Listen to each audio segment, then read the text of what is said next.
Rwanda, a country looking forward, away from the horrors of its recent genocide, but still picking up the pieces, grounded only perhaps by having one foot firmly embedded in the rich traditions of its past. The ballet of Rwanda is little known outside of Central Africa, but its history is centuries old, predating by hundreds of years the time when Belgian colonisers gave it its Western name. Across the beautiful land of 1,000 hills, in dirt fields, villages, towns and cities, Rwandan ballet is one musical tradition which is being maintained by the country's next generation. Of the 8 million people who live in Rwanda, half are under 17 years old. It's these children who are picking up the instruments of their forefathers, using music and dance to escape from bloody memories and to lift themselves out of the harsh reality of their daily lives. Rwanda in the north is home to Ballet Inganzo, the region's most accomplished group. Many of them first learned Rwanda's traditional songs and dances in refugee camps during the time of the genocide. This remarkable ballet, whose ages range from 15 to 25, is comprised of people from all three traditional groups of Rwandan society, Hutus, Tutsis and Twa. Their music and positivity send out a message of hope, peace and reconciliation to a country beset by problems.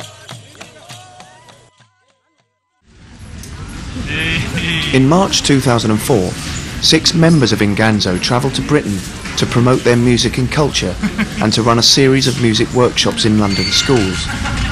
After a few tense days of negotiations to obtain the appropriate visas, the musicians arrived in London accompanied by teacher and translator Josephine Uwimana, with just one night to spare before they began the first workshop the following day.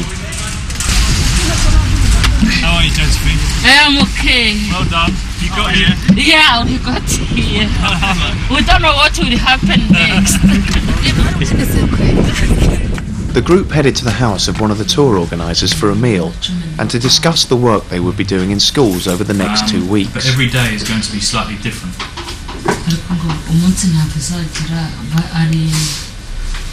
So what we'll need to do is, this evening we'll talk through the workshop that we'll do tomorrow. Chris Redmond co-led the workshops with Inganzo on their first trip to Britain in 2002.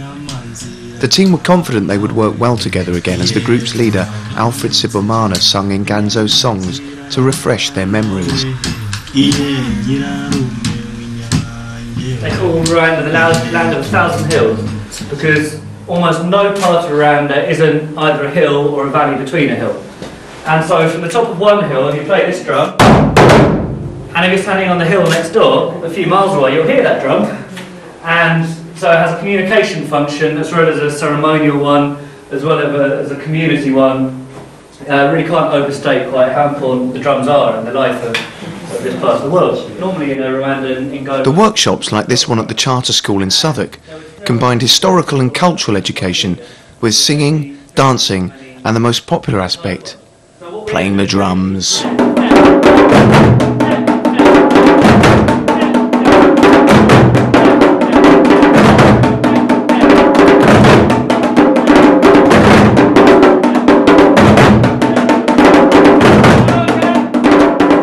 The drumming continued that evening with a performance and workshop at the MIDI Music Company in Lewisham.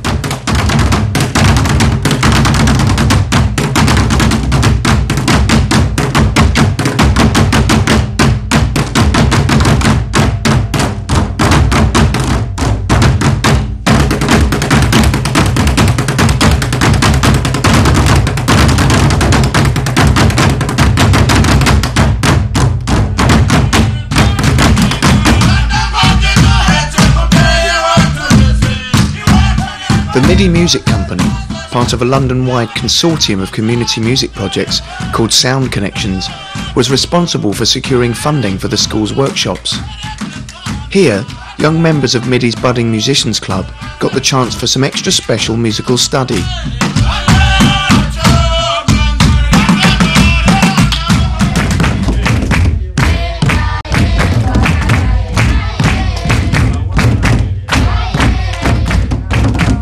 Several days later, with a week of workshops under their belts, Ballet Inganzo headed to London's Imperial War Museum. They were invited to play at the Rwanda Forum, an event set up by international organisation Never Again to mark the 10th anniversary of the genocide and to debate how to prevent future ethnic conflict.